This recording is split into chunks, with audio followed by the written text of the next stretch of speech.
Okay, well, I'm not quite sure if that was a minute, but we're just going to go ahead and get started because I know that your time is valuable and I appreciate you joining me today.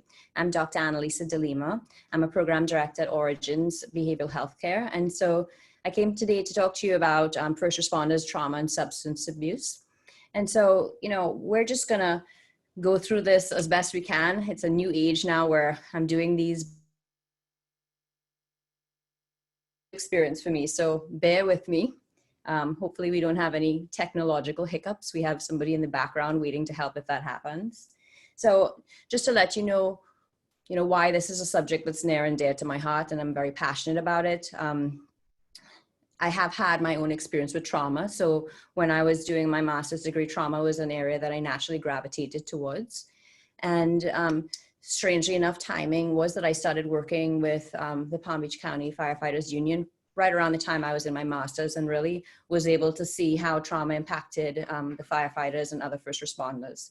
So it was just interesting to me to look from a lens of a researcher, a clinician, and also a loved one, because some of my closest near and dear friends are first responders, and also my significant other is a firefighter. So I really look at it from all aspects, and I'm hoping that I can bring something valuable to you today. One of the things that I just wanted to touch on is that there may be some images and material that's a little bit disturbing. There's one video in particular, a video clip, and so I'll just warn you before that. And if you are someone that is disturbed by graphic images, you may want to look away at that point. So I'll give you a little cue when that's going to happen. And so I also just want to invite you to stick around at the end to do a poll and give us some feedback on what you thought. I'm always looking to improve this, so any feedback you can give me is greatly appreciated. All right, so let's get started. All right, so our first technical glitch, me figuring out how to go forward. All right, so today we're going to talk a little bit about how trauma exposure actually affects first responders from a biopsychosocial perspective. And in doing that, we're looking at ways to treat them and potential barriers that might occur when we're trying to treat them. And, there's a unique culture that comes along with first responders. And so we really want to tailor how we treat the first responder depending on that culture. And we're also going to explore some of the evidence-based treatments that are pretty effective with this population and ones that we have found through research and experience that do best care by them. So the first thing we need to do is think about some terms. And, I'm going to give you a little bit of an example to illustrate these terms of normal, crisis, and trauma. So the last time I was doing one of these presentations, I actually traveled. So this was pre-pandemic. So don't worry that I exposed anybody, but I was traveling to do this. And, on my way there, I'm getting up in the morning to go to the airport. I live in Florida, so I wake up in the morning on time. I like to get to the airport way earlier than everybody else. I'm one of those people. So I go downstairs to grab my cup of coffee, realize I have no coffee. So already I'm kind of like, oh no, I have to rush earlier so I can get coffee on the way there. And I jump in my car and realize that I have no fuel in my car. And so again, another stop, which is delaying my timeline. So I'm already starting to get a little bit on edge. And I jump onto the freeway, and those of you who've driven in Florida know, particularly during the winter season, that the drivers that are on the road are maybe not the most diligent and alert, or maybe the best drivers you've experienced. I mean, I come from a small island, and I can tell you the driving in Florida is way worse. So I'm driving down the road, cursing everybody left and right because I'm really struggling to get fuel and get to the airport on time, and every single slow driver is in front of me.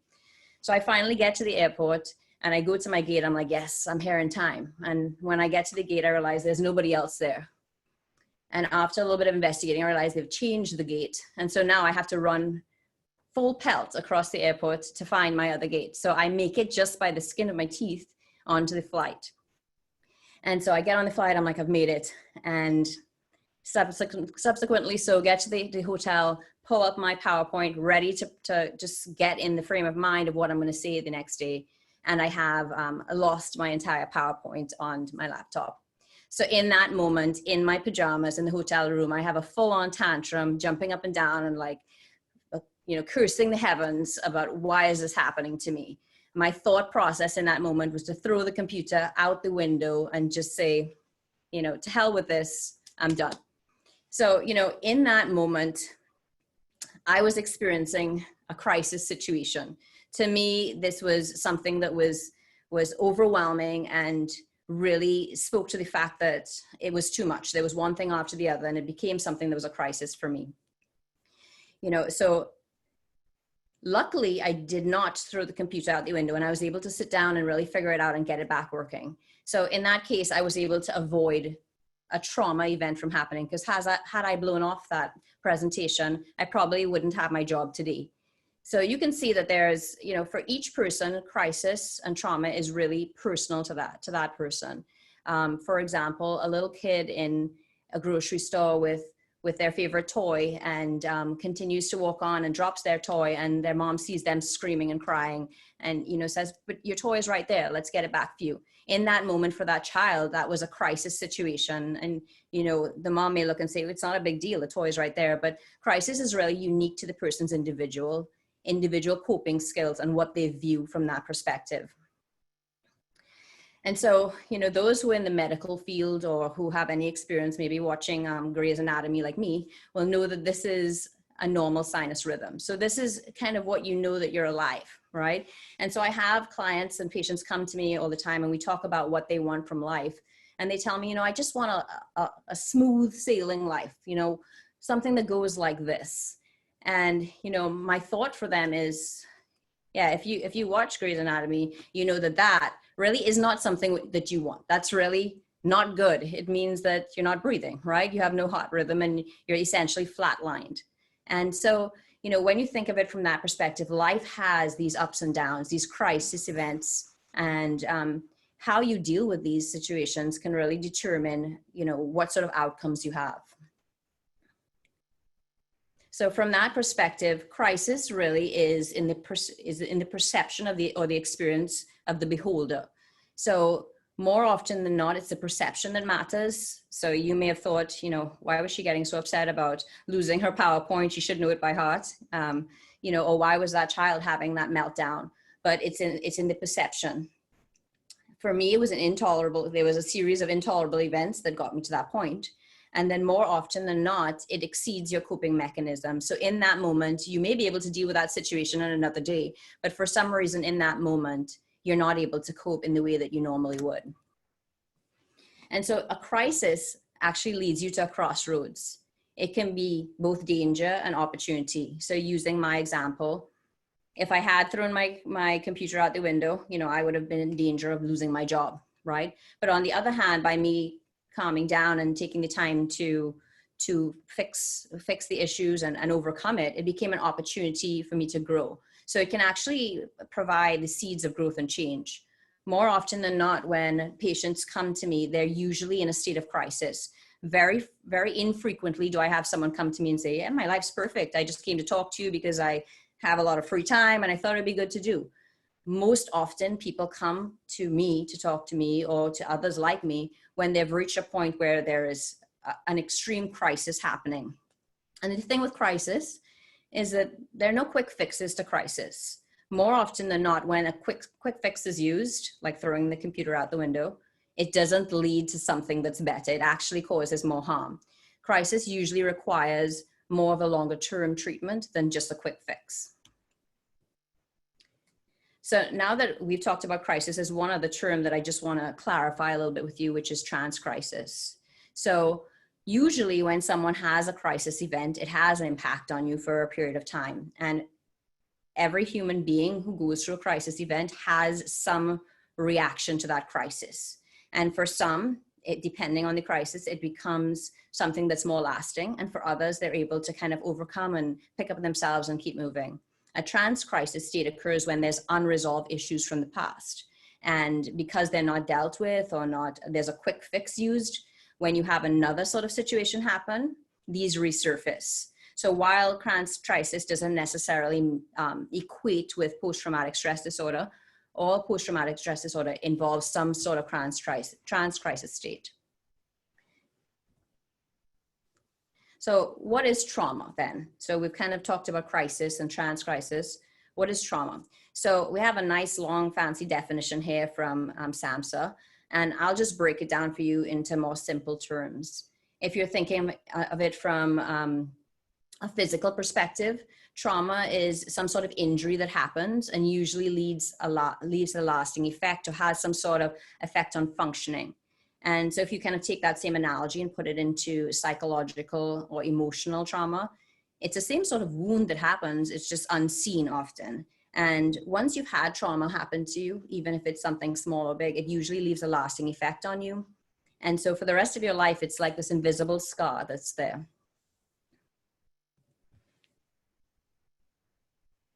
So what are some of the symptoms of trauma that let us know that we've experienced trauma and maybe that it's becoming something that is more than just something we can manage on our own?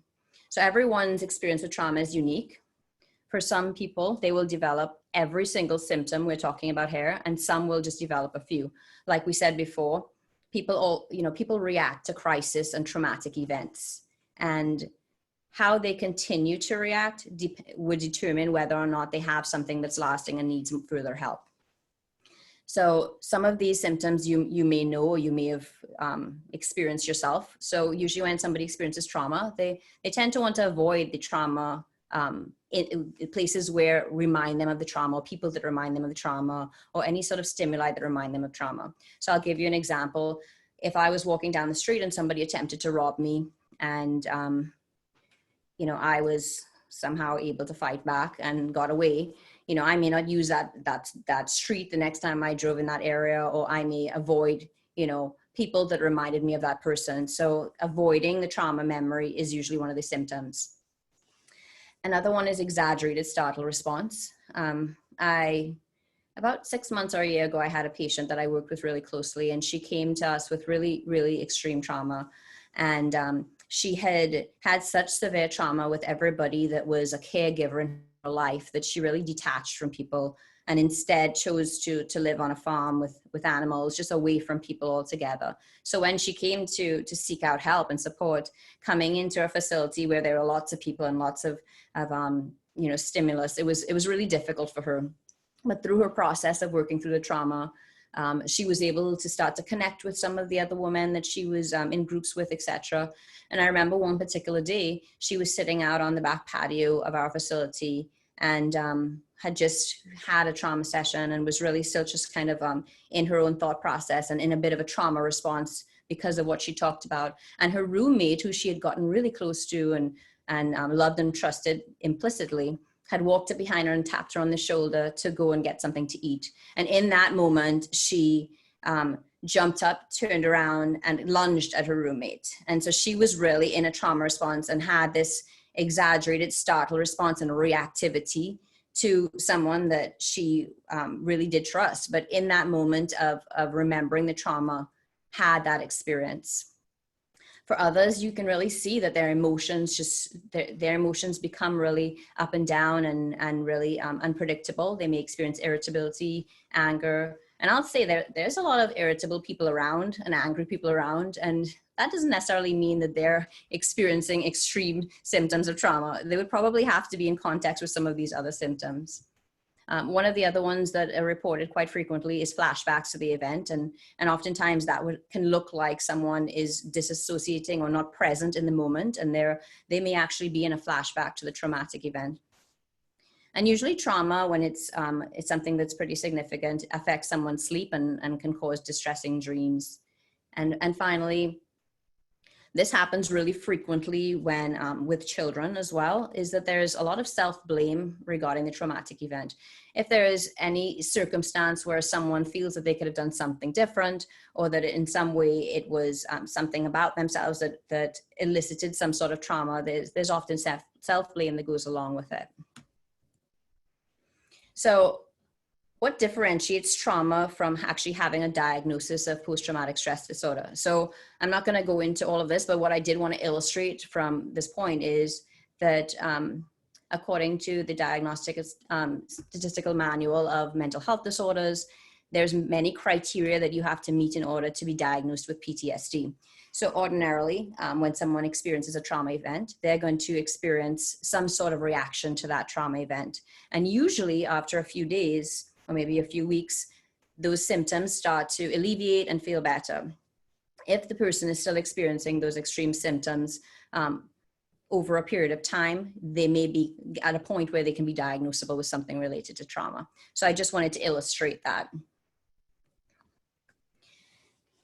So from the perspective of the first responder and others that care for the community in, direct care roles and those that, provide any sort of care to an individual that experiences trauma, what we found is that there is secondary or vicarious trauma that someone can experience. So essentially, they can experience similar symptoms to a trauma victim, but they weren't actually the one that the trauma was perpetrated on. I recently had a case of a young lady that came to me, and she was really struggling with many trauma symptoms, and she'd been experiencing it for a long period of time. And in assessing her, what we found is that she really met the criteria for post-traumatic stress disorder. And in kind of going through her history, really what stood out is that she was actually one who had experienced secondary trauma. Her father was a firefighter, and her father was a person that used to take her to the station when she was a little girl, and she would sit there and hang out with the crew, and they were like her family members, her uncles and aunts, and she would hear the stories of the calls that they had run, and she would be exposed to that. And she lived just down the street from the fire station that her dad worked at, and she and her little brother would wait outside and wait for the engine to come by with her dad, because they would swing by and wave at them on the way to the station, on the way back from a call. And, so this was really part of her life and something she was exposed to from a young age. And oftentimes they would forget she was there and talking about what they'd been through and the calls that they had just had. And, then rolled around 9/11, and her dad had worked for, as one of the special teams that were dispatched over to help in some of the recovery efforts, etc. And during that time, she and her family stayed glued to the TV. And prior to that, she had an uncle who was a first responder in New York. And so there was really little news she got on how they were doing. And she just kept envisioning her dad as being hurt, or her uncle as being missing. And so she really struggled during that period of time. And when her dad came back, a few years later, she would go out and wait for him as she always did. And one time they didn't drive by. And then she heard the tones go off again, and the engine go by, and then the rescue went by, and it turned out that her dad had a heart attack. So some of, all of these fears that she had kind of came true in that moment. And so by the time she got to me, through all this period of exposure and the secondary exposure, she essentially had the symptoms of someone that was dealing with their own trauma. And so just to illustrate the fact that the trauma doesn't necessarily have to occur to you, but just through exposure to someone else's experience, you can definitely experience negative effects. And one of the important things to note is that in the DSM-5, more recently, it's been really highlighted that one of the criteria is that indirect exposure through like the professional duties or line of duties is a way that someone can actually experience trauma and become really affected by trauma. So it doesn't necessarily have to be direct exposure. You can witness the trauma, or you can learn something through a relative. And even in my role, as I'm a trauma trained therapist, and so I deal with a lot of trauma. And so even through the experiences of my patients and my clients, I'm also potentially affected by their stories. So just to illustrate a little bit more how trauma and PTSD kind of show up in real settings, I'm going to just give you some quick case studies of 3 different people. So the first one is Mike. Mike was, this was a few years back, so he's in his 20s, but this time he was a 23-year-old firefighter. And I'll just say he was not diagnosed with PTSD.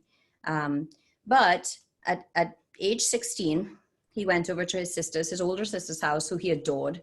He just loved this sister, and he really looked up to her, and she had just had a baby. So he went over there to visit with her and see her baby, and she was upstairs with the baby, and he was downstairs, and she started screaming his name. He ran up the stairs, and she thrust the baby into his hands, and the baby wasn't breathing. The called 911, and unfortunately the baby was not able to be revived. So that really left a lasting effect on him. Fast forward, 7 years later, and he is a young medic, firefighter, and he's running a call, and he gets this call for a pediatric incident where the baby is not breathing. And so he walks into the room, and in that moment in the room, everything comes rushing back to him. He freezes. He's no longer in that present moment. He's back as a 16-year-old kid watching his little niece in his arms, and is unable to move, and his crew is calling out to him, and he's just stuck in that place. So for him, he was actually in a trance crisis state because of some of this, the old emotions, the old traumatic situation that he hadn't actually dealt with. So another illustration, we have Jack. So Jack is actually a father of a very dear friend of mine. He's a 60-year-old engineer, again, without PTSD. And at age 30, he was a USAF fighter pilot. And he went out on, and listen, I don't know that much about what fighter pilots do, just a disclosure there. But my understanding is that he was responsible for pressing the button that dropped the bomb. So whatever button that is, whatever role that was, but he was that person. So he was on his mission, and he was told, okay, whatever the code is, press the button, which he did. And in that situation, didn't always see close up what were the repercussions of pressing that button. And later on that day or the next day, one of the guys came up to him and handed him just a whole, like a box load of belongings, personal belongings. And he's like, what's that? And the guy tells him, these are your trophies. These are your trophies from yesterday when you pressed that button, when we dropped that bomb. And so in that moment, Jack really struggled because here was evidence in front of him of some of the people that had died by something that he had done. And he was someone that was really a spiritual person, later on became a pastor, and he really struggled with aligning that with his own moral values. So fast forward to 30 years later, his son comes over for Sunday lunch and comes in the house and says, Mom, where's Dad? And she's like, he's in his den, go in and talk to him. So his son goes in and finds him sitting there in his own little world, staring at the TV, and, really just not even present to what was happening around him. And his son is like, Dad, what's happening? What's going on? And he looks up and sees what's on the TV, and it is, newsreels of the Oklahoma bombings. And so, what had happened is that the number kept flashing, number of victims, 168. And it turns out that there were 168 victims of the bomb that he had pressed the button for 30 years before. So in that moment, just those similar facts had taken him right back to a place where he was that 30-year-old person responsible for all of these people's demise. And so he really struggled with that. And our final case is Jeremy. Jeremy is an 11-year-old student. He was diagnosed with PTSD. And at age 10, Jeremy walked into his home to witness his mom being assaulted by a man. And in his little 10-year-old way, he tried to fight this man off, and he tried to help his mom and was unable to do so. Subsequently, he struggled and had many behavioral issues and many symptoms of post-traumatic stress disorder, and was entered into the system because of his mom's inability to care for him. So just some good news though, Jeremy is now grown up and thriving and has a successful career and is doing really well because he was able to get the help that he needed. So these case studies just really, they show that they're different reactions to trauma. Some people with help can overcome potential PTSD. Others end up developing PTSD. And so it really just there's certain things that determine how that will play out. And we're going to get a little more into that as we go along.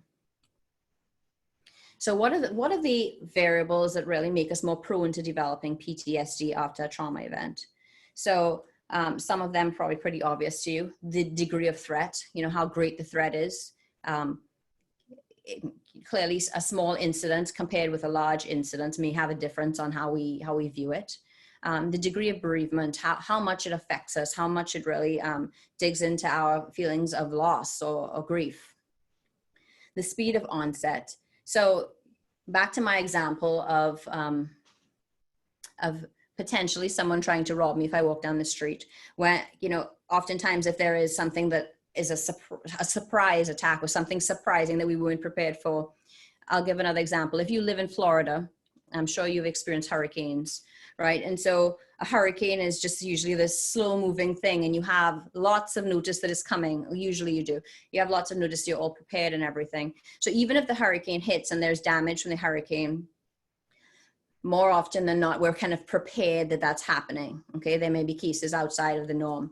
Now, if you take, for example, you live in Kansas and you deal with tornadoes, the window of warning for a tornado is far less. So you're asleep in your bed at night, you hear the sirens go off, and all of a sudden a tornado is bearing down on you. So there's a big difference in how you may react to that sort of trauma given the speed of onset. And the other piece I'll add to that, which is not actually on here, but it's something else that is really important, and back to my example of somebody trying to rob you, is that having some element of control in the outcome is a huge piece as well. So for example, if someone attempted to rob me and I was able to fight back, maybe they did rob me, but I was able to fight back, as opposed to if I was paralyzed with fear and had no ability to even respond. Having no ability or no sense of control in what's happening to you often results in greater negative outcomes because of the trauma. For some, the duration of the trauma has a great effect. So if you're experiencing trauma, if you've had one incident of trauma as opposed to being in a traumatic or really unhealthy environment for many years, that can have a differing effect. Potential for reoccurrence. So if you're in a situation where trauma has for example, domestic violence or some sort of physical abuse as a child, if you are constantly afraid that this may happen to you again, that can definitely increase your chances of having negative outcomes. And the degree of exposure to death or destruction, for some of these really big incidents and big events where there's a lot of death and destruction, it can be an overload to a human being. How much of the community is affected? So, you know, if so for example, with our pandemic, it's really something that has affected people on a large scale and has caused a lot of people to have really negative effects or have struggle with issues with mental health. And the degree of moral conflict. So looking back at Jack, in his mind, you know, he really was in his heart, he believed he was a good person, and he was, representing like his country, the values of his country, and fighting for freedom. And he thought he was doing a good thing until he was handed that box and really realized that that was not what he thought it was about. And that was real for him in that moment. And the last one, and probably one of the most important ones, an invalidating environment. So for example, if I have a friend that comes to me and says that she was sexually assaulted after being out somewhere, and my response to her is that, well, you shouldn't probably have been out with those people, and you maybe shouldn't have been drinking, or maybe you shouldn't have been dressed that way.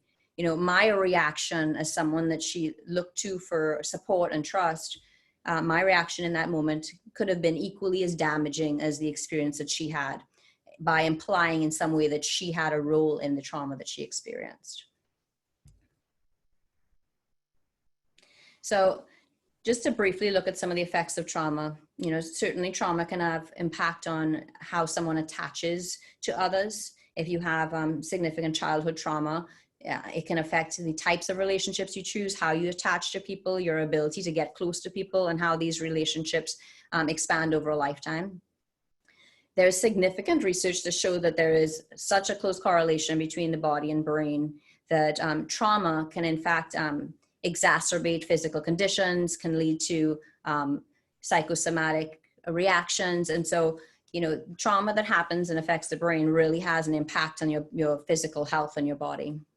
We already talked about emotional responses, that, you know, people's emotions get dysregulated.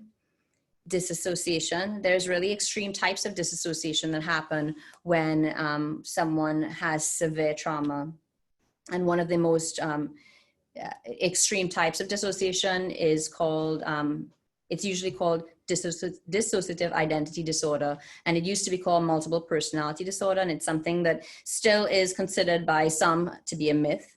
But this is a case where, in order to protect oneself, they really are, have alters of their personality kind of split off to kind of compartmentalize the person that experienced a trauma, or maybe even protect the person that the personality that experienced a trauma. So it's really amazing to see how unique and amazing the brain's ability is to deal with severe trauma. For many, we cope with trauma by using avoidant behaviors, including substance use or any other sort of behaviors that allow affects our thinking and learning.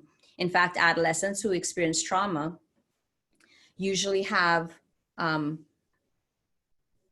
have difficulty learning and difficulty in school. So it's just something to think about, that it can, in fact, affect your ability to think and learn as you ordinarily would without support and help. Trauma can affect how we view ourselves and maybe how we orient our future, depending on how we view ourselves. And you know, some of the extreme cases of trauma end up leading to mental health disorders, not just PTSD, but sometimes anxiety, depression, even self-harm, and in the worst case scenarios, suicide. So as we talked about before, you know, there's really this correlation between the physical aspect of it, but the brain is really affected by trauma. You know, trauma seems to increase the activity in the primal part of the brain, in the amygdala, and really shows, you know, scans more recently have showed that the brains of trauma victims and the brains of those using substances are really almost interchangeable because of the part of the brain that lights up during trauma exposure and trauma responses. And so what happens during that time is that the lighting up of that part of the brain, the amygdala, really takes the prefrontal cortex offline and affects our ability to think rationally and reasonably and objectively. And so for many people, we find in trauma responses, we turn to fight, flight, or freeze. We really go back to those primal responses, and we're not really thinking things out rationally and pausing to think. Those are one of the amazing ways that our brains have evolved to protect us in cases of trauma and to release the chemistry that allows us to run faster, fight harder, hide better, and really survive trauma that occurs to us. And finally, you know, trauma can really change the chemistry of the brain to the point where it can affect the subsequent responses to stressors. So, you know, in this moment, we may have higher levels of cortisol and norepinephrine, but those can actually be increased in subsequent stresses because of trauma responses we've had in the present. And, you know, the good news is the brain can be rewired. So if someone is able to receive help for trauma and for some of these crisis events that occur, they're able to overcome some of these things, even childhood trauma and adolescent trauma, you know, through some of the brain activity and brain work and therapy, etc. You know, the human brain is plastic and can be rewired. But at the same time, without treatment and support, the human brain can also be rewired to be in a trauma response. So, you know, unfortunately, one of the real dire consequences of severe trauma that goes untreated is the fact that, you know, people take their own lives every day. And the rates of suicide with first responders have increased significantly over time. And in fact, firefighters are found to have a higher rate of suicidal behavior than the general population. And more so now, what we're seeing is that rates of suicide have surpassed line of duty deaths, and which is really very sad and unacceptable. An estimated 125 to 300 police officers commit suicide annually as well. So this has really become a big problem for the first responder population, and something that's deeply affects everybody that's connected to this population. And just in general, how suicide affects the general public. You know, you can see some of the statistics here, but a couple of the things I'll point out is that 25% of all suicides occur in people over 65 years of age. So something to really think about when you're dealing with retirees from a first responder population when and we touch on retirees a little bit in the end, but you know, this is a population that probably has a lower level of services that they receive and now no longer wrapped with their, with the brotherhood and the support that they had received throughout their career. And just even with the general population, there's a, you know, 25% of suicides occur in people that are retirement age. And as we know already, there's a higher rate of suicide with first responders. So I'm going to show you just a really brief video just to give you a little bit of, for those who aren't first responders on here, maybe just a little bit of a glimpse into some of their world. This video is pretty graphic. There are moments of and you know, some people may look at it and say, oh, that wasn't graphic, but it is pretty graphic. And so I just ask you, if this is something you struggle with, to look away. It's about 3 minutes long. And what I can do is I can cue you once it's over and let you know to come back and rejoin us. So we'll just go ahead and play that.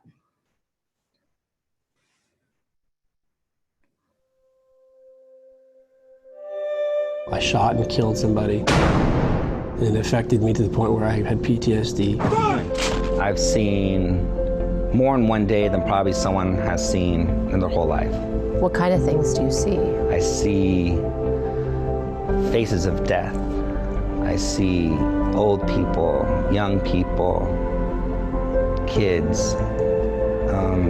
They're images that are hard to erase. It doesn't hit me until I get home. It could be the accumulation of multiple calls, or it could be one significant call. That's 85. Come on, buddy. Come on, we got some stuff for you to do today, bud. And she fell and tumbled and hit the sides of the walls and was killed. How's that? They go home and they take those demons with them. You know, and the four walls start closing in. On the 1-year anniversary of the shooting, Tiger said it became too much to bear. I was going up north to kill myself, and I had guns with me in the car. I was subsequently stopped for DUI on the way up. Tiger credits the DUI arrest with saving his life, but it cost him his job. One every 3.5 days commits suicide with an EMS.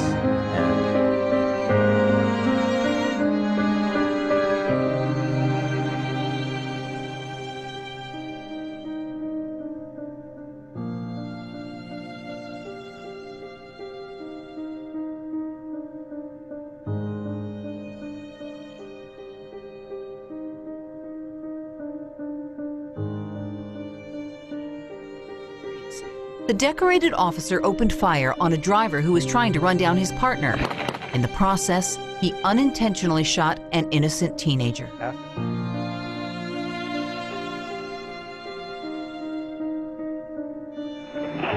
Jesus Christ. You survived.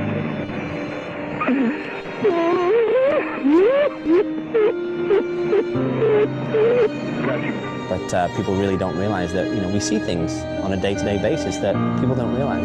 You know, to me, I can still see this big revolver pointing at me and the muzzle flash from him shooting at me.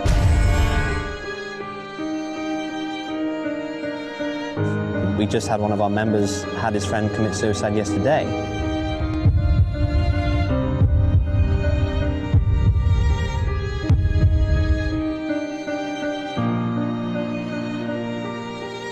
Good way of, you know, people think that just because they're a paramedic and they have PTSD or EMT that they can't talk to people because we're supposed to brush it off and deal with it and go to the next call.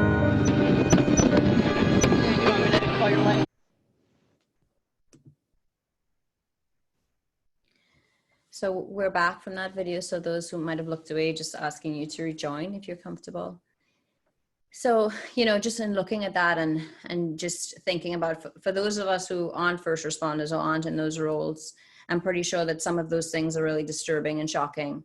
And, you know, when we think about, for us, what normal is, what crisis is, what trauma is, you know, I often say to the first responders that I work with, your idea of normal is not what's meant to be normal. So that's not what a human being would would ever view as normal, but it has had to become normal. And so their idea of normal is a lot of what we've seen on that video, and their idea of crisis is that multiplied by 10, and then trauma, maybe a buildup of multiple of these episodes and incidents.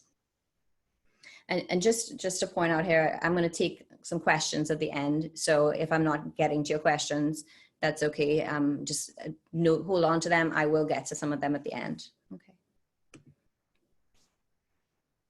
So what makes first responders specifically more prone to negative effects from trauma? Well, first of all, as we saw, their level of exposure is much higher. They experience these incidents on a daily basis, usually and now more so than ever, because you know, at least in Florida, many of our firefighters have also become, you know, trauma responders, and they've become really versed in the medical traumas and, you know, the number of cars on the highways, etc. What they're exposed to is higher rates of just these really extreme medical calls. And so the type of exposure has changed. And the culture, you know, you heard him say it on the video, that saying that I'm struggling is really not something that's done. That's often seen as a sign of weakness. And even my own experience working with first responders, I found that even the highest up ones struggle to accept the fact that it's okay for some of the younger ones coming up to be able to say, like, I'm struggling with this. In their minds, you know, I dealt with that myself. Just suck it up. I'm fine. You know, you should be fine too. And when we see the young recruits going out and the rookies, you know, and what they're exposed to. So the first time they go on a call, it's very different to what they learn in their textbooks. And I actually had a few students come up to me after my last presentation and say to me, you know, what I learned in school and then what I saw on my first ride-alongs and so on really shook me to the core. And I kind of looked around to see, like, how was everybody else reacting? Because there's no way that nobody else is upset by this and nobody else is freaking out. And I saw, you know, all the other guys just kind of like going along and just kind of laughing and joking about other stuff and just moving along as if nothing happened. And I thought I was going crazy, like, is something wrong with me? And so that culture that really is kind of, you know, internalize it and just keep going, you know, this is part of the job. If you didn't want to do this, maybe you should have been an accountant, you know? So there's that sort of perspective. And this is a huge one. And, you know, I'm not going to get too deep into the weeds with this one, but the societal climate, right? So not only in one moment are first responders heroes, and in the next moment, they're villains. There's also this climate now where everything is recordable, everything is on someone's cell phone. So you're under a microscope, and, you know, so you're in one moment of a call and trying to do your job, and someone is filming you, and you make one mistake, and the whole world knows about it. You know, I've had firefighters say to me, I'm trying to do medical aid to someone, and the family is right there, and I'm not successful. And then after that happens, you know, there's this period of mourning and wanting to maybe place blame because of the extreme mourning. And so oftentimes there's this fear that I can't even do my job successfully. So, you know, that really impacts your ability to feel safe in your job. The level of job satisfaction, you may find in some departments that people are extremely happy and there's a strong brotherhood, and in others, they just feel really separate, and there's a separation from the guys out in the field and the administration. And so that can really play an impact on the negative responses. If there's a lack of support or training, or I don't have the resources to do my job, if the equipment is not there that I need, if I'm, you know, doing a response to someone that is in a lake, a car that's gone in a lake, and I have not been dive trained, I don't have a crew that has dive training, you know, there's this feeling of helplessness. And we talked about before the perception of lack of control. You know, first responders are people that have really had to take control in a lot of situations. And sometimes there are things that are out of their control, and that may be really difficult and something you struggle with. I can't speak for everywhere else, but in many departments in Florida, the hiring practices are that preferential hiring is given to vets. And while that, you know, is pretty amazing, there's some difficulties that come with that, because many veterans have already experienced a lot of trauma, and some even have PTSD. And so coming into a role where they're around a lot of chaos and loud noises and sometimes really graphic situations happening, it can bring back up some of those issues. And finally, you know, the innate coping skills. first responders are the best in the world at compartmentalizing. They're able to like tuck stuff away into all of these little hidden spots and keep going because they have no choice. They go to one call and immediately after that they have to turn around and go to another call. Whereas if I experience have a session with a patient that's really traumatic and I need a break and a chocolate bar and I need to talk to somebody, you know, I have the luxury to do that. They don't. You know, so there's this need to compartmentalize, which makes them amazing at their jobs, but can also be to their detriment. Eventually, those compartments get full. So some of the unique aspects, you know, firefighters may spend more than a third of their time with their crew in many of their roles. So some of them, you know, may do a 24-hour shift and have 48 hours off. And so they spend a lot of time. So these crews really become their families, for better or for worse. And as I talked about before, you know, in one moment, first responders can really be heroes, and in the next moment can be villainized.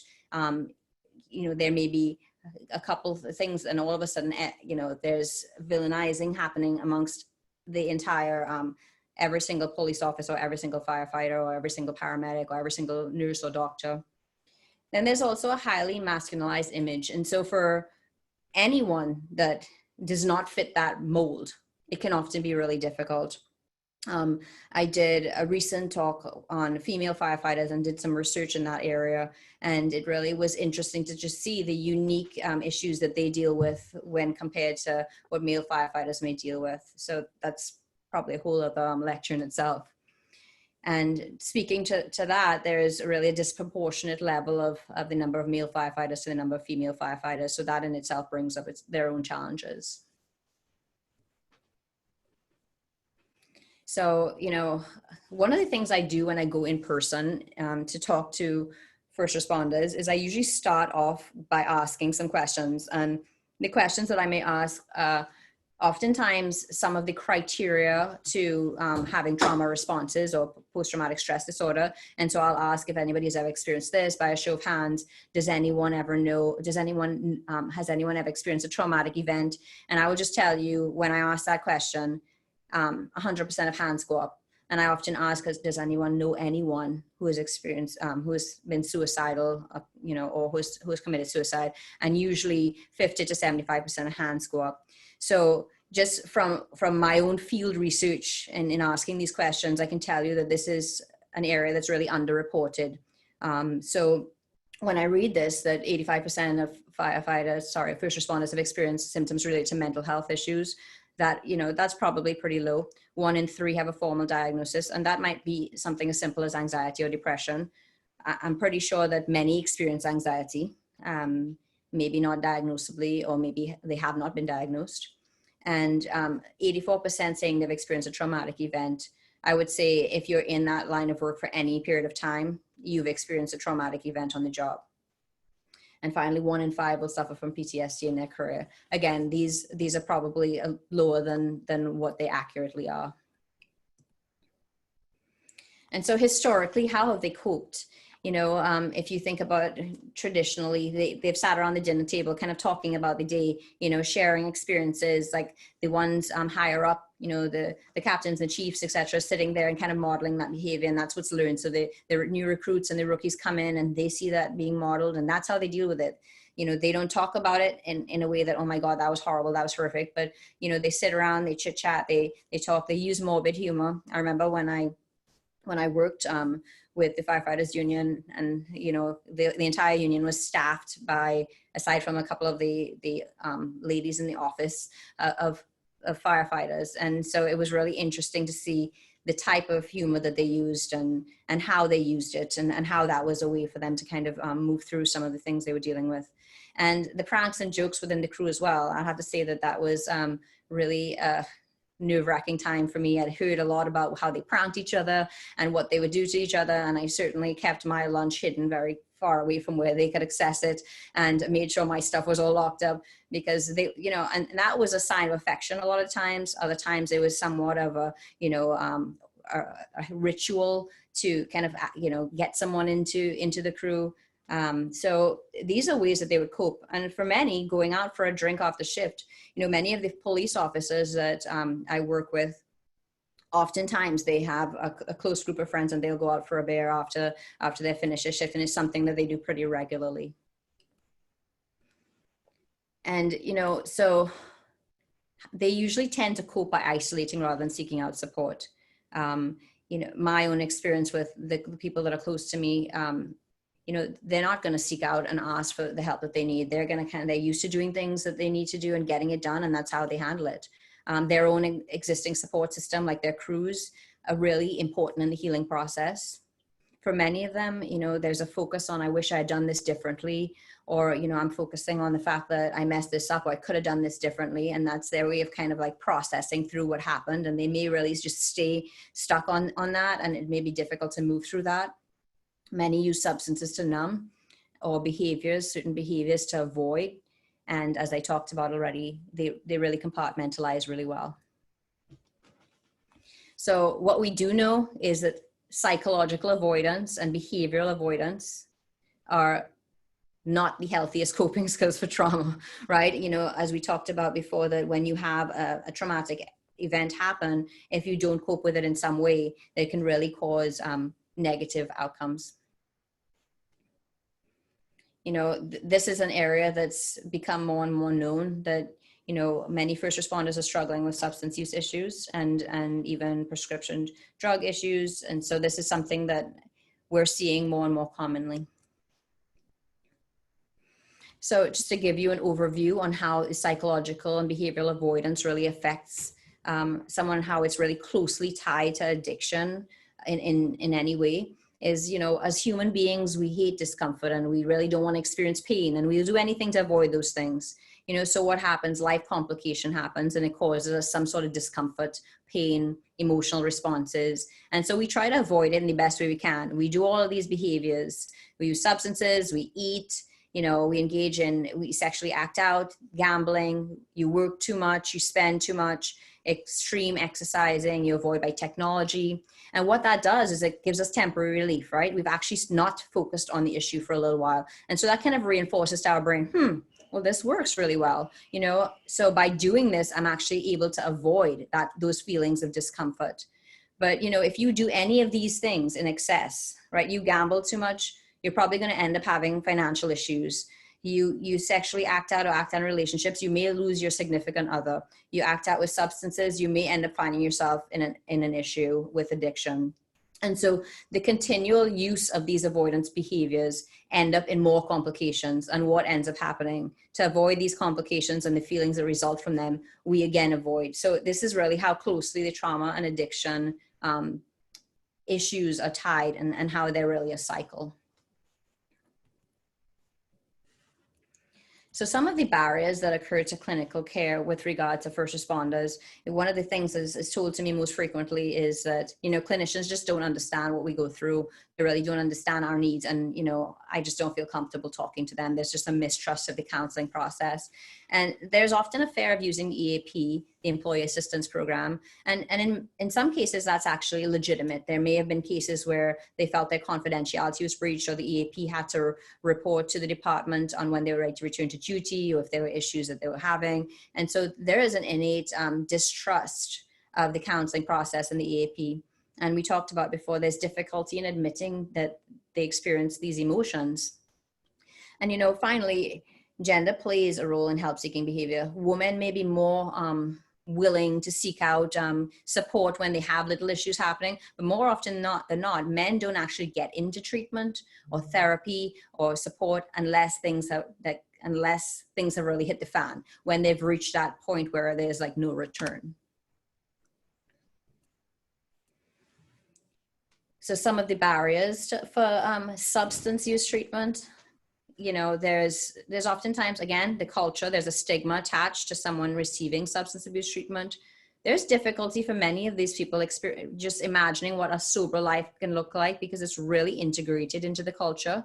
And how do I reintegrate that into my life, the lifestyle that I have? How do I maintain that? And believe it or not, even though many families are really, you know, wanting their loved one to get help, families are often resistant of change and are afraid of any sort of change happening. What's going to be my role if they're different? You know, how is this going to change our dynamic? So then at times it becomes a lack of support. And, the need to be anonymous because there's a real fear of job loss, and that's getting better and better. But in the past, there's really been a fear that if these things were exposed, I could lose my job, or perchance 10 years down the road when I'm going for a promotion, this could be held against me. So because of that, there's a reluctance to engage in meetings and really, just expose oneself as someone who has a substance use issue. And so the key to really treating this population, using those innate coping skills, their ability to compartmentalize and use those coping skills in a way that teaches them how to do it healthily. So a first responder cannot stop compartmentalizing and can't stop thinking in the way they think, otherwise they won't be good at their job. So recognizing that and acknowledging that on the front end is the most important thing. More often than not, there's this fear from them that, you're trying to make me to do things differently or see things differently when I'm not able to do that. If I feel everything I need to feel every time I experience something traumatic, then how am I going to do my job? How am I going to put that aside and do my job? So it's really important to recognize that needs to be incorporated into the treatment plan. Many first responders have difficulty maintaining attention and concentrating. They're good at concentrating for a period of time, and they may have difficulty outside of that. Anyone who's been in a relationship with a first responder can probably attest to this, but it works really well in their role. And so from a treatment perspective, oftentimes I've had to shorten my sessions with first responders or had to make things more interactive or experiential just to allow them to move rather than just sit down and talk. And because this population is just super at problem solving and they're usually pretty analytical and they know how to get things done, if I suggested to one of my first responders day one, go and do a meditation, they'd probably think I was crazy and there'd be no hope in hell of coming back from that. But instead, using concrete ideas and facts as a way to kind of develop that trust and understanding and, allowing them to see this is why this would work and this is how this connects with this, that's usually something that's pretty effective. And also understanding and normalizing their experience.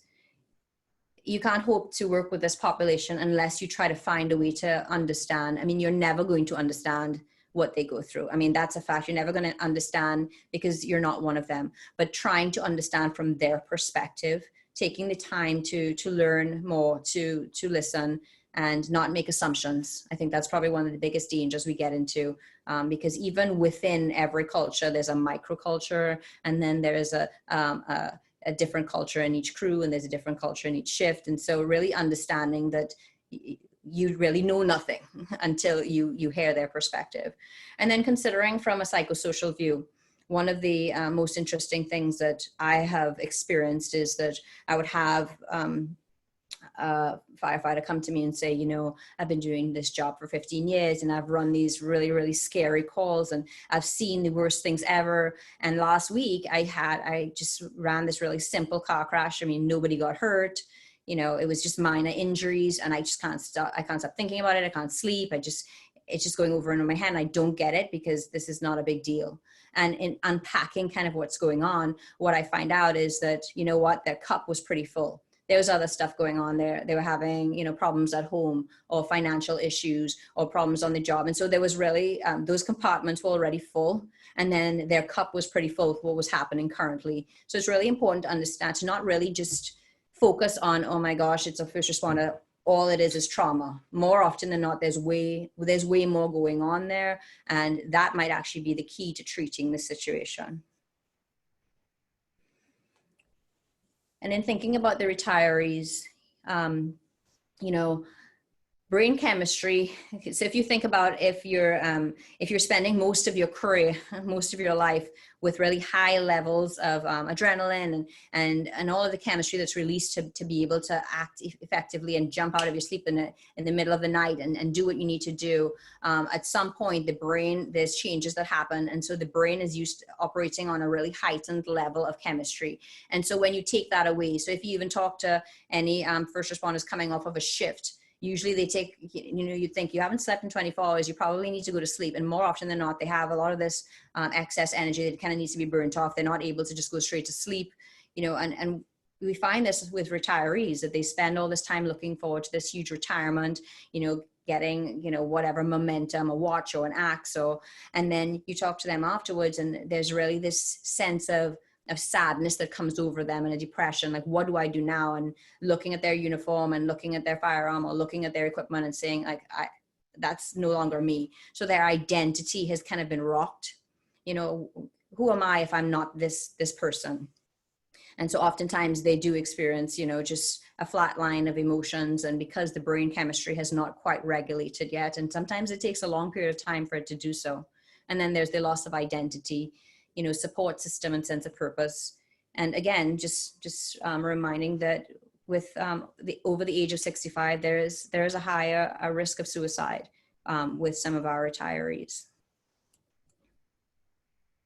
So in treating PTSD and trauma, usually using a multiphasic or multimodal treatment. So what that means is that, you know, when someone comes into us and they have to work on trauma, day one may not be opening Pandora's box of trauma. What we may find is we would, you know, it would depend on what coping skills they have, how do they have the ability phases, and we use multiple modes to treat this trauma. And oftentimes when someone, so, you know, I'll just say I'm not a medical doctor, so I'm not going to speak to medications right now, but oftentimes psychotropic medication, other medications to manage the symptoms of PTSD are probably really important in order to get someone to a place where they're able to receive clinical treatment. And so for the treatment of substance use, we do a lot of individual therapy, a lot of group therapy. You know, there's 12-step programs, non-12-step programs, but essentially connecting with others is really important. And for first responders, that's a little more tricky. As we talked about before, there's this need for confidentiality and this need to be able to keep themselves maybe distant from it. And so finding groups where they can connect and feel safe. And sometimes that looks like having specific first responder groups. And for others, it's staying away from first responder groups. So it really would be individualized. You know, making sure that you have a therapeutic alliance is integral. There's obviously an element of mistrust, as we talked about. So if you're not able to build that therapeutic alliance in any sort of counseling setting, but even more so with this population, and it's really important to explain the limits of confidentiality.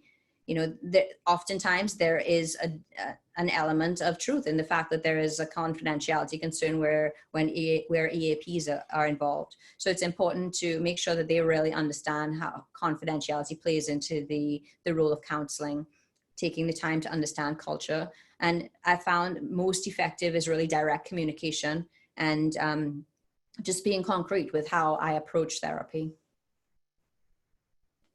And so in doing treatment with this population, I do a lot of education on like the hypervigilance roller coaster, how finding ways that the person can come down from that feeling of hypervigilance after being on a shift, how stress impacts the body, how the post-traumatic responses may show up and how they can cope with them. And then a lot of work on the family system, because the family system for them doesn't just involve their blood relatives or their spouse or significant others. It often involves their crews and how that ties in together and how that plays a role. I'd also want to explore their characters and values. Like, how does that line up with the job they're doing? And we use a lot of like cognitive behavioral therapy to look at some of the all or nothing thinking that comes out of dealing with these situations, and how can we, you know, use evidence to challenge that and replace some of those cognitive distortions. We talk a lot about what balance looks like. For many of these first responders, the idea of balance is really non-existent. So there's either kind of flat out or zero at times. And for some, the idea of the ability to have normal sleep or have a normal life when their shifts are very different and what they experience is very different. And so some of it is tailoring that to each person, and how to use those innate coping skills that make them super at their jobs in order to make sure that they're effective in other ways in their lives. And so this last little piece that I wanted to talk about is that, you know, my dissertation works around it, firefighters and factors that allow growth after trauma. It was, you know, a pivotal moment for me in my work as a clinician and then a researcher to read about research that came out of a longitudinal study after 9/11, where researchers looked at the first responders that responded to the towers after this event. And I don't know about any of you, I'm pretty sure you all remember exactly where you were the moment that those towers collapsed. I mean, I was in a small country, Ireland, very far away, and I know exactly where I was. It was a moment that affected everybody. And what they found, after studying these first responders for years, everybody thought they would find that they all had severe PTSD. And what instead they found is that many of them, and in fact, the majority of them, experienced growth as a result of that event. And, growth is something that's possible after trauma. And some of the characteristics of growth looks a little bit different in this sort of situation. And it's more about appreciating being alive and appreciating life, and maybe changing priorities. So maybe before priorities were certain things, and now they're more time with family or loved ones. They found that the first responders' relationships got more intimate. They had a greater sense of personal strength, that they had lived through something and survived something that was huge. Many had spiritual sort of awakenings and had a different spiritual path or changed priorities in their life. And for one huge piece was that because of experiencing that, many had increased resilience for future exposures to trauma. So that was pretty huge, because they realized that if people can grow from a trauma experience, we can actually help them insulate themselves from being negatively affected from other trauma. And what made them more likely to grow? Many of them had certain characteristics, and more often than not, certain characteristics are innate in first responders. There's certain people that are attracted to that field, and they're the ones that have some of these characteristics that are prime to experience growth. Receiving organizational support is huge, right? You're wrapped by the people that you work with and the people you work for, and that's really helpful in experiencing growth. And the ability to process the trauma and talk about it in whatever way that looks. It doesn't have to be with a therapist. It can be however you process trauma. It can be in talking with your crew. It can be, out there getting out and playing ball, like helping others, however that trauma is processed for you. And the protective factors, the things that wrap you and really, keep you insulated. And I'll just say, if you think about 9/11, in those moments, America kind of came together and really looked to first responders as heroes. And everywhere you went, people were waving flags and just connected and united against something common. And it really helped to insulate these first responders and what they'd experienced and help them to feel supported. The most important aspect of growth after trauma is receiving support. That's one of the highest indicators. And some of those protective factors, it can be social support, it can be your own coping skills, it can be being healthy and physical, having a sense of purpose in your life, having your own self-esteem, and even just the way you approach things. I'm sure many of you know some people that, things keep hitting them and they keep getting back up and fighting and they keep trudging on. And then there are others that have something that is small and they really just can't overcome it.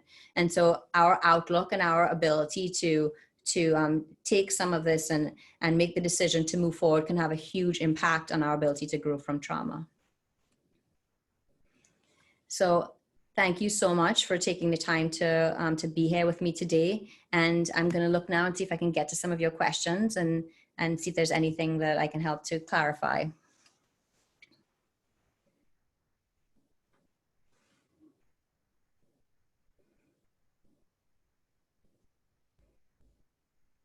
Okay, I'm just going to pick a.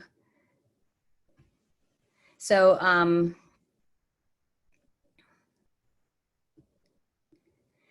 one of the ones here that I have is, what are the most effective therapies used to help trauma patients?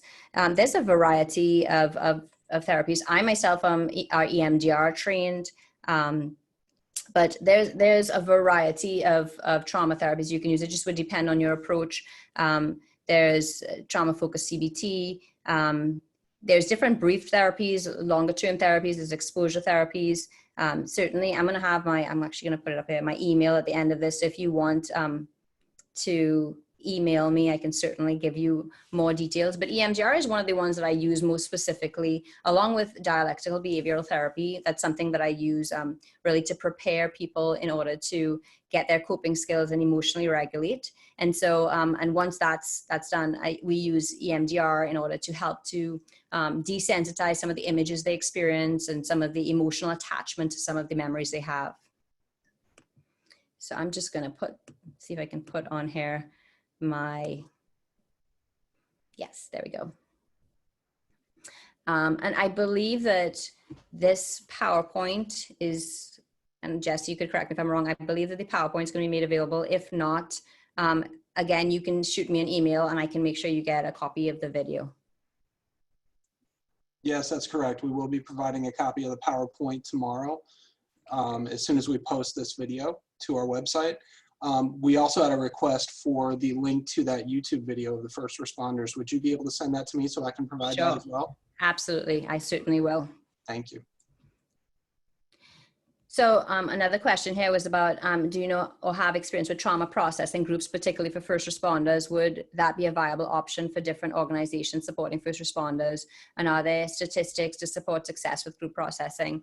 So what I will say is that it would really depend on the level of trauma. It would depend on the individual. Certainly there's some experience in processing trauma, but it would have to be at a certain stage of the treatment. So I wouldn't recommend that in early stages of processing trauma, but maybe more of a support group after the fact, in, maybe more preventative support. But we've also found that there's certain first responders that are happy to join in a like-minded group or a group of similar peers, where others would be really not receptive to that because of confidentiality. So it really just depend on the patients that you're dealing with. And it may be a viable option. Many organizations and departments right now are starting off with doing a lot of preventative education and providing support groups regularly, and they're more peer support groups and groups that are kind of led by peers, so there's more feeling of camaraderie and understanding. And there's certainly statistics to support that. If you shoot me an email, I can provide you with some of the statistics that I have on that. Let me see what else I have here. Oops, I went backwards.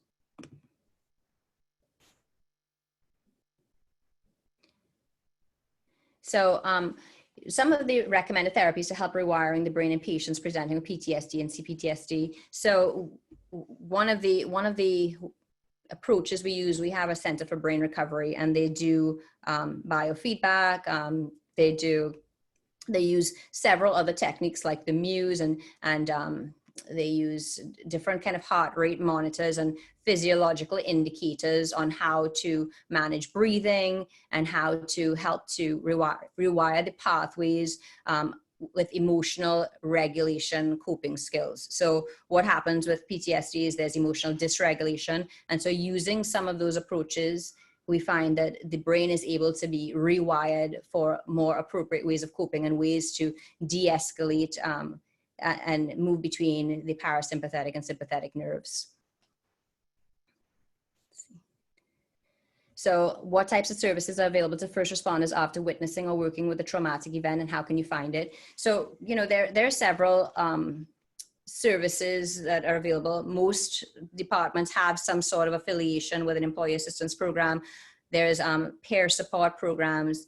There's also the critical incident stress management. Many departments have teams, both police and fire. And usually through the department, there are services listed where they can reach out to a peer, or there's different protocols for eliciting this team.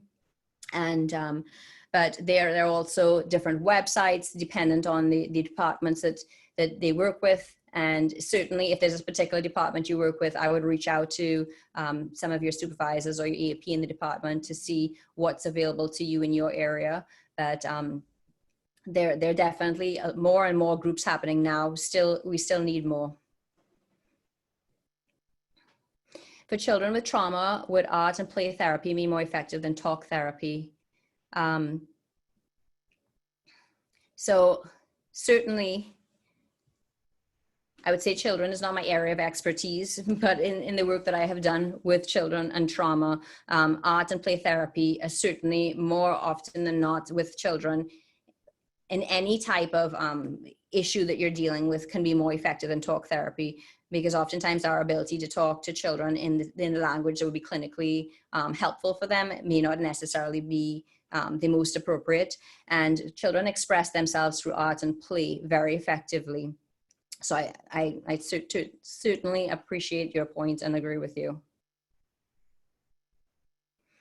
All right, let's see who else we have here. Oops, I'm trying to get to my questions and I keep going back in my slides.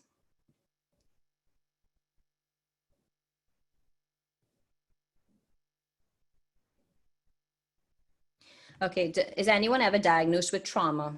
Or do diagnoses mostly end up being PTSD? Are they not very similar? So certainly if we're looking at a DSM diagnosis and something that would be potentially insurance reimbursable, we're looking at PTSD. Not everyone who experiences trauma is diagnosed with PTSD. For example, some patients that have trauma and are experiencing trauma symptoms may instead be diagnosable with the symptoms of anxiety or something else. Oftentimes I often have patients myself that have trauma, but they don't meet the full criteria for diagnosis with PTSD. So they are similar, but just because you have symptoms of trauma doesn't mean you necessarily meet the whole criteria for a diagnosis of PTSD. I hope that answers your question.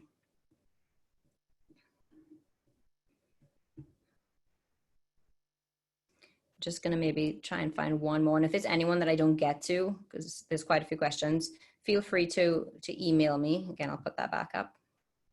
Feel free to email me and then I can answer your questions afterwards. You mentioned emotional regulation, coping skills. I'm interested in learning more about the topic. Do you have any particular books or websites that talk more about this topic? Thank you. My go-to, and I think probably many people's go-to, is dialectical behavioral therapy from M. Linehan. And so you can order, there's a workbook. It's pretty self-explanatory. There's extensive training. They actually take, it's quite intensive to become trained and certified in that area. But I would look that up, dialectical behavioral therapy. It's one that it started out being used for personality disorders and emotional dysregulation in that way. And it's become something that is used for any sort of emotional dysregulation. And it helps someone learn how to regulate their emotions and practice coping skills.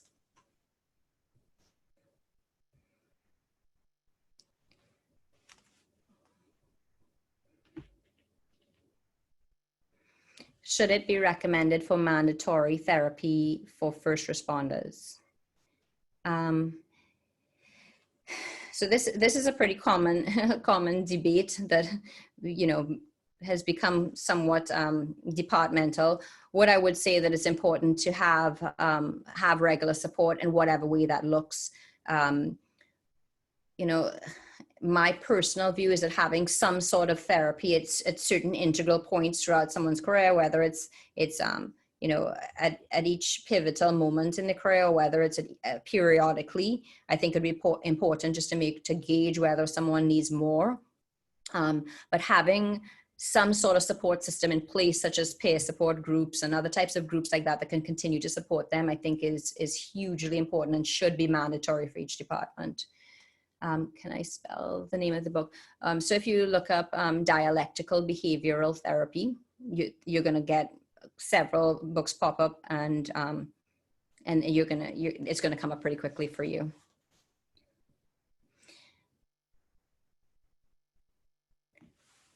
So I got another one. I really enjoyed your presentation. Why did you choose this profession? And for me, because of my own experience with trauma and connectivity and my own struggles to overcome things in my life, my career changed. I was once an equestrian who used to compete for my country and went through some medical issues. And during that period of time of going through medical issues, I saw others really struggling, and I felt that it would be a good time for me to maybe focus on helping others. And so that's how I got into this.